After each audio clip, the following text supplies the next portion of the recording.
ভারত থেকে পেঁয়াজ আমদানির খবরে কিছুটা কমতে শুরু করেছিল পেঁয়াজের দাম। ইম্পোর্ট বন্ধ হয়ে যাওয়ায় মানভেদে ৭০ থেকে ৭৫ টাকায় খাতুনগঞ্জে পাইকারি বিক্রি হচ্ছে পেঁয়াজ। বিস্তারিত জানাতে যুক্ত হচ্ছেন প্রতিনিধি মনিরুল ইসলাম পারভেজ। পারভেজ, ইম্পোর্ট বন্ধ হয়ে যাওয়ায় সাধারণ ক্রেতারা কিছুটা বিপাকে। কবে নাগাদ এই আমদানি স্বাভাবিক হতে পারে এবং সেখানকার আমদানিকারকরা কি বলছেন? প্রথমে আপনাকে জানিয়ে রাখি, খাতুনগঞ্জের যে পরিস্থিতি আমি খবর নিয়েছি, এখানে খাতুনগঞ্জে কোনো আমদানিকারক নেই।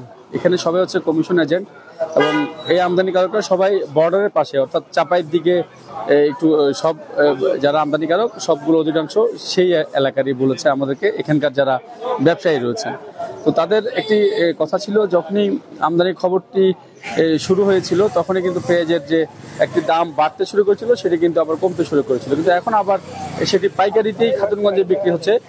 এই আপনার এখানে ৭৫ টাকা পর্যন্ত বিক্রি হচ্ছে এবং সেটি আবার খুচরায় গিয়ে ৮০-র উপরে গিয়ে বিক্রি হচ্ছে। অর্থাৎ ৮০-র নিচে খুচরাতে কোথাও আর পেঁয়াজটি পাওয়া যাচ্ছে না। তো এটি আমরা একটু জিজ্ঞাসা করার চেষ্টা করছি। এটি বলছেন যে সরকার যদি এ ব্যাপারে আবার উদ্যোগী হয়, যদি এটি আবার আমদানিটি আবার শুরু করা যায়, তাহলেই হয়তো পেঁয়াজের দামটি আবার হয়তো কমে আসবে।